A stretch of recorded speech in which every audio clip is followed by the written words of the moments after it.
Salut Sébastien Labbé, vous êtes bien sur la chaîne Lab TV et on se retrouve ce soir tranquille, au calme. Alors pas encore à la plage, certes on n'est pas encore à la plage, on y est bientôt. Mais là on se retrouve bien, en direct de mon hamac pour une vidéo Storytime. Alors ça fait un petit moment, Storytime pour ceux qui ne connaissent pas la chaîne, déjà bienvenue, vous êtes sur Lab TV, Life is a Beach TV, votre chaîne glisse lifestyle et beach lifestyle. Et dans cette... on va dire cet opus Storytime, je vous raconte des histoires qui me sont arrivées dans le passé. Je m'appelle Bastien, j'ai été kitesurfer professionnel pendant 10 ans et je suis maintenant kitesurfer dans la région de Montpellier.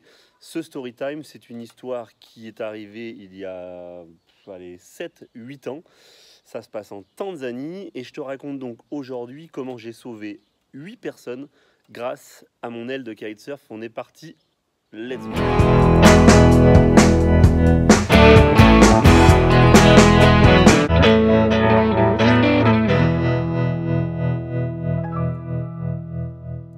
Donc cette vidéo, comme je l'ai dit, c'est une story time, donc il n'y a pas besoin de la regarder, hein, il ne se passera pas grand chose à l'écran, je raconte une histoire, donc tu peux vaquer à tes occupations et la regarder comme un podcast, tu peux te poser tranquillement dans ton canapé, dans ton hamac comme moi si tu le souhaites.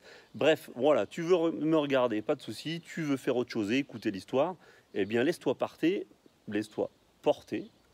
ça commence mal.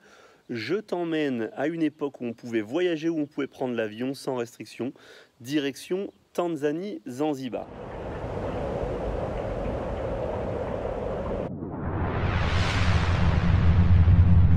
Donc j'étais parti pour un voyage dans le but de faire une vidéo. À l'époque, je voulais faire une vidéo sur l'écologie et le kitesurf. Et donc, j'avais pris la direction de Zanzibar, de la Tanzanie et Zanzibar, avec un photographe, ma femme et puis un ami. On était donc un petit groupe de 4. Et voilà, et donc on a parcouru la Tanzanie, la magnifique île de Zanzibar. Si j'ai l'occasion, je vous glisserai quelques images ici. Et voilà, 15 jours, 3 semaines de mémoire à faire des photos sur les plus beaux spots. Avant-dernier jour dernier jour de voyage, on arrive donc au bout des 3 semaines de trip. Nous reprenons l'avion le lendemain aux alentours, je crois, de 10 h du matin. On est sur la côte de Tanzanie, dans un village qui s'appelle Bagamoyo. Voilà, ça me revient. Dans un village qui s'appelle Bagamoyo. Donc vous pourrez regarder sur une carte où c'est si vous voulez. Bagamoyo, et on tombe sur un hôtel, sur un petit hôtel tenu par des Français. On se dit, bah tiens, marrant, des Français installés en Tanzanie, etc. On s'installe dans cet hôtel-là. Et je vous passe les détails parce qu'on en reparlera de cet hôtel en Tanzanie. C'est une sacrée histoire qui nous est arrivée là-bas aussi. Là, c'est pas l'objet de l'histoire d'aujourd'hui. Bref, c'est les personnes, donc les Français qui tiennent l'hôtel, nous proposent une excursion en nous disant, bah voilà, c'est vos derniers jours, vous avez bien travaillé, vous avez fait vos images de kite, etc. Profitez-en. Au large de l'hôtel, au large de Bagamoyo, à environ 2,5 km, 3 km. En fonction des marées, il y a une espèce d'île, banc de sable qui apparaît. Et tout autour, un récif de corail magnifique. C'est mon récif privé, nous dit le gérant. Vous pouvez y aller, vous verrez, vous avez vu ça nulle part ailleurs. Le truc est préservé, il n'est pas connu des plongeurs, etc. On ne peut y plonger qu'en apnée. Allez-y. Bah écoute, ouais, on se laisse tenter, mais alors comment ça s'organise, etc. Moi, il nous explique. Mais bon, on sent que c'est un petit peu déjà compliqué pour y aller. Il nous parle de cet endroit-là, mais difficile d'y aller. En fait, c'est parce qu'il faut qu'il ait un bateau, que le bateau, il n'en a pas. Donc, il faut qu'il fasse appel à un pêcheur du village pour nous emmener. Mais le pêcheur du village ne nous emmènera pas si on n'est que 4, parce que ça ne lui rapporte pas assez d'argent. Ce qu'il veut, c'est remplir son bateau. Et donc, il veut trouver au moins 8 personnes. Pas de souci, on arrive à trouver 4 autres personnes, un couple d'Allemands et leurs enfants, qu'on arrive à embarquer dans l'histoire. Et nous voilà donc le matin même, aux alentours de 10 h, à monter dans ce bateau. Alors quand je dis bateau, attention, on est en Afrique, on est en Tanzanie, on parle d'un bateau de pêcheurs, donc c'est un espèce de petit morceau de bois avec un moteur à l'arrière où vous avez l'impression que c'est un moteur de tondeuse, je pense. Je crois que c'est ce qui ressemble le plus, ou un moteur de tondeuse. Bref, le gars nous dit bah installez-vous, je vous emmène à l'île, et donc elle est quand même à 2,5 km du rivage, donc ça fait quand même un petit peu loin. Bon, je le sens pas le mec, et alors que c'est le dernier jour qu'on a rangé les sacs, qu'on a préparé les sacs, parce que le lendemain matin à 8 h il faut être à l'aéroport, qu'on a encore 3 heures de route pour retourner à Dar es Salaam, qui est l'endroit où on prend l'avion. Du coup on a tout préparé les sacs, mais je retourne ressortir une planche de kite, un twin tip et une aile, une 13 mètres carrés, parce que voilà, il y a très peu de vent à cette période-là. Et je dis ouais, je vais emmener ça quand même, si je peux encore faire des photos, voilà. Je me dis pourquoi pas. Le gars m'a dit que c'était en gros un banc de sable blanc, mais blanc blanc, qui sortait au milieu de l'eau turquoise. J'ai dit bon allez vas-y, je vais prendre. Et puis en plus, voilà, je sais pas, peut-être pressentiment à ce moment-là. Bref, on arrive. Après, allez, le bateau, admettons, je pense qu'il a coupé, le moteur a calé ou coupé au moins 4 ou 5 fois. Donc il nous faut, pour faire ces 2,5 km, je ne saurais pas dire, mais ça m'a paru interminable. Il nous faut peut-être 45 minutes de bateau pour arriver sur ce fameux banc de sable. Mais par contre, on arrive, c'est magnifique. Immense banc de sable, je dirais, allez, presque 80 mètres carrés, léché par des toutes petites vagues, l'eau turquoise autour, vraiment magnifique. Et on se dit, bon, ben, on a bien fait, à part le fait qu'il n'y ait que du sable, pas le moindre arbre ou quoi que ce soit, et que ça cogne, on se dit, bon, on a vraiment bien fait, ça va être génial. Donc on est déposé sur place avec le pique-nique, une bouteille d'eau chacun, un masque, un tuba, des palmes. Et nous voilà partis pour aller plonger sur ce fameux récif. Alors on plonge, et effectivement, c'est magnifique. C'est vraiment sympa, donc on se régale toute la journée à plonger. Et puis arrive le moment de manger, etc. Et bon, ce qu'on remarque, c'est que l'île diminue quand même assez rapidement. C'est-à-dire que si on était à 80 mètres carrés au moment où ils nous ont déposé le matin, on n'est plus qu'à 50 mètres carrés 2-3 heures après. Mais bon, pas de panique, ils doivent nous récupérer vers 16 heures. Donc bon, l'île diminue, mais on a largement la marge. À 16 heures, le bateau doit arriver, sachant qu'à ce moment-là, il fait nuit vers 18 heures. Mais arrive 16 heures et il reste plus que 20 mètres carrés d'île. Ça commence à être petit, on est 8 dessus, la famille d'Allemands commence à s'impatienter, à paniquer un peu, en disant ouais, il devait venir à 16 heures, l'île est de plus en plus petite, comment on fait, voilà. Et puis ouais, bon nous, voilà, moi je reste un peu en mode life is a beach, hein, vous savez, vous me connaissez, pas trop stressé. Oui, non, mais vous inquiétez pas, ils vont arriver avec mon superbe English. Don't worry, they will come, it's safe, no worry. Bref, j'arrive à rassurer tout le monde comme je peux. Sauf que de 20 mètres carrés, on est passé à 10 mètres carrés. Et là, ça commence à être vraiment étroit et toujours pas le moindre bateau à l'horizon. Rappelez-vous, je vous ai dit qu'on est à 2,5 km du rivage. 2,5 km, ça fait loin. On le voit très très loin le rivage, voire même on le distingue, voilà, mais ça fait très très long. Et il n'y a pas le moindre bateau à l'horizon. Et on voit que l'eau monte. À un moment donné, il reste 3 mètres carrés de plage. Mais vraiment, c'est tout petit, on est en cercle, on est coincé. Et je me dis, bon là, qu'est-ce qu'il faut faire, quoi? Qu'est-ce qu'on fait? Et c'est là où je me dis, mais attends, l'île, elle va disparaître. Tout le monde commence à avoir froid. Les enfants de la famille d'Allemands se mettent à pleurer. Et il n'y a toujours pas le moindre bateau en vue.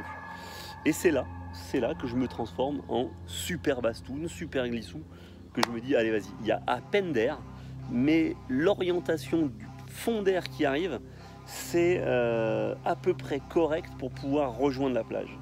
Je gonfle ma 13 mètres, je suis en twin tip, donc à l'époque c'était une Bandidos, je crois, Bandidos 13 mètres, autant dire que c'était quand même pas super efficace dans le light wind. Je gonfle ça et me voilà parti. Je relance, et je me dis, wow, je vais jamais y arriver. Ça me rappelle l'arrivée qui est épique. J'arrive sur la côte. Alors par contre, du coup j'ai dérivé, et j'ai donc pas croisé de bateau sur tout le trajet. Et j'arrive sur la plage, admettons, je sais pas, je devais être à 1 km en dessous de l'hôtel. Je plie mon matériel, je pose tout seul. Poser tout seul à l'époque, pareil, c'était un petit peu compliqué avec des ailes qui étaient extrêmement puissantes. Bref, je plie tout ça et je cours d'urgence à l'hôtel. signaler que le bateau n'est pas arrivé, que l'île était plus que de 2 mètres carrés au moment où je suis parti, qu'ils sont très certainement les pieds dans l'eau, si ce n'est complètement dans l'eau, qu'il faut organiser quelque chose. C'est la panique complète. J'arrive à l'hôtel et là, hôtel désert. Alors ce que j'ai pas précisé tout à l'heure, on en reparlera dans une autre story, mais c'est que ces Français sont complètement déjantés. Ce sont en fait des anciens, enfin c'est un couple dont le mec, c'est un ancien légionnaire qui était venu en tant que militaire en Afrique. En gros, il parle de ses employés, il parle des gens de village en les désignant comme des nègres. Il est bourré 24 heures sur 24. Si on va lui demander un service en tant que client, le mec dit mais je vais l'éclater ce connard de français, mais je vais l'éclater. Bref, le mec il est complètement déchiré et j'arrive, personne. Là je me dis bon, là t'as des gens qui sont en difficulté là-bas, et je me dis il faut que j'aille taper au bungalow de ce gars-là. Donc je vais taper au bungalow, ça sent l'alcool à mort, et je toque. Et je me rappellerai tout le temps ce gars qui sort et qui dit bordel, mais on peut pas être tranquille, on peut pas baiser la vieille tranquille, complètement bourré, complètement déchiré, qui me dit qu'est-ce qu'il y a? Je dis bah voilà, le bateau qui devait venir nous chercher, vous en êtes pas inquiétés, il est bientôt 17h, la nuit est dans une demi-heure, demain notre avion. Donc moi j'étais en train, je savais même plus, je pensais à l'avion du lendemain, je pensais à tout ça, j'étais en train de me dire mais comment on va faire? On va rater l'avion. Mais j'avais même pas spécialement réalisé à ce moment-là à quel point c'était dangereux parce que l'île disparaissait, quoi. Bref, je réussis à lui faire reprendre conscience entre guillemets du danger du truc et le gars appelle tout de suite quelqu'un au village et envoie en fait envoie à l'hôtel, donc même pas directement, envoie à l'hôtel quelqu'un pour me récupérer et aller secourir le groupe. Donc je demande aux Français de lui expliquer où est-ce qu'ils sont, parce que moi je parle pas le Swahili, il me semble que c'est la langue du pêcheur qui était là. Moi je parle pas le Swahili, je lui dis explique-lui où on est, où tu nous as envoyé, quelle excursion on a fait. Et là le Français dit putain, moi j'en ai rien à branler de ces nègres, ils se démerdent.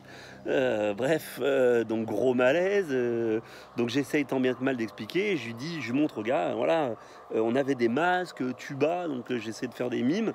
Et le gars me dit ok, puis il me dit montre-moi. Donc on est parti. Je sais qu'à peu près le cap, il est tout droit face à l'hôtel, mais j'en sais pas plus. Et bon, il a quand même un meilleur moteur que le gars du matin, donc ça va un petit peu plus vite. On met quand même bien moins de 45 minutes, je pense qu'on met 10 minutes, un quart d'heure. La nuit est en train de tomber, on voit quasiment plus rien. Et je vois pas l'île, quoi. Je vois rien et je vois pas ni les 4 Allemands, ni ma femme, ni mes amis, le photographe, etc. Je me dis putain, mais ils ont coulé, quoi. Et puis voilà, Tanzanie, je veux dire, vu ce qu'on avait vu sous l'eau, je me dis, mais il y a peut-être des requins, il y a peut-être machin, ils se sont peut-être fait bouffer. Bref, un petit peu la panique et on cherche et pas moyen pendant un moment d'accrocher visuellement quelque chose. Puis je cherche moi encore à ce moment-là de l'eau très claire, bleu turquoise, avec du sable blanc au centre et rien. Et au bout d'un moment, alors que la nuit est quasiment, enfin il fait nuit, c'est quasiment noir. J'aperçois des silhouettes et qui font même pas de signe. Ils font même pas de signe. En fait, ils sont complètement congelés. L'île a totalement disparu. Ils ont de l'eau jusqu'entre genoux et taille. Ils ont mis les sacs qu'ils avaient sur le dos. Et ils sont là, ils sont gelés parce que la nuit est tombée, l'eau est quand même assez fraîche. Il fait très très chaud en Tanzanie dans la journée, le soleil tape très très fort, donc on est passé de 40 degrés à 20 degrés peut-être, et avec l'eau qui paraît très très fraîche, ils sont congelés, on arrive, et là je réalise que ils auraient pu, le temps que je parte, se noyer, et deux, ça aurait pu très très mal tourner puisqu'on est la nuit. Il n'y a pas de feu sur les bateaux, bien entendu. On est en Afrique, on est en Tanzanie, c'est un bateau de pêcheurs.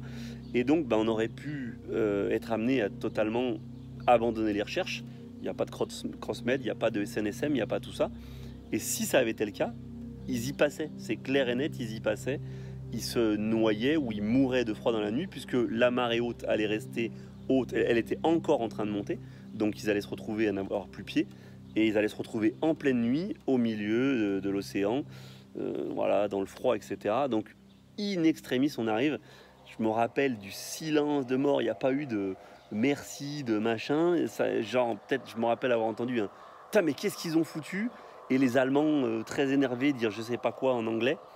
Mais tout le monde est monté dans le bateau, c'est serré comme ça. Voilà. Je me rappelle les Allemands, bah, les enfants pleuraient et on pleurait tout le trajet. On a été débarqué sur la plage. Et là, ben, rien. Voilà, c'était terminé. Si les Allemands m'ont remercié, voilà, j'étais le sauveur, j'avais sauvé tout le monde grâce au kitesurf. Donc comme quoi, hein, le kitesurf, on fait pas mal de conneries, mais parfois on fait des choses bien. Donc ça reste un souvenir fort pour moi par rapport à la mer, par rapport au danger de la mer et à toujours se méfier, faire attention, les marées, etc. Et ça reste un souvenir important parce que voilà, vraiment on est passé pas loin de la catastrophe. Donc voilà, attention à la mer. Et puis bah, ça a été un petit peu pour moi une révélation du côté un petit peu aventure.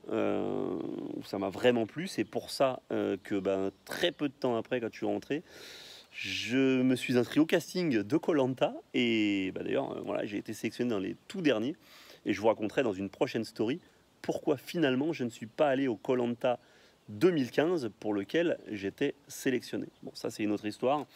Moi, je vous dis, bah donc, faites attention, surtout si vous retournez à l'eau dans les jours et les semaines à venir avec le déconfinement. Allez-y tranquillement. Rappelez-vous, la mer, c'est un élément naturel qui peut être hostile. Méfiez-vous des conditions dans lesquelles vous mettez à l'eau. Là, le cocktail pour moi était très mauvais. On va dire milieu marin inconnu, fin de vacances, donc fatigue, bateau, matériel de sécurité inadéquat, location, enfin l'endroit où on se situait qui n'était pas connu de tout le monde, bref, danger. Ça peut être la même chose pour vous là sur la reprise. Manque de conditions physiques, matériel en mauvais état ou pas suffisamment checké ou entretenu. Bien entendu, ça peut être spot dangereux parce que bondé, donc au-delà du coronavirus, etc., ça peut être des dangers liés à la surfréquentation. Donc voilà, prudence, on reste vraiment calme, humble face aux éléments. Et voilà, c'est la meilleure façon de rester en vie et en sécurité. C'est la fin de ce petit story time. J'espère que ça vous a plu. J'espère que je vous ai fait voyager un petit peu en cette période compliquée. Je vous dis à très bientôt pour une prochaine vidéo, c'est-à-dire demain. D'ici là, n'oubliez pas, life is a beach. Alors on se prend pas la tête et on en profite. À très bientôt. Ciao. Bye bye.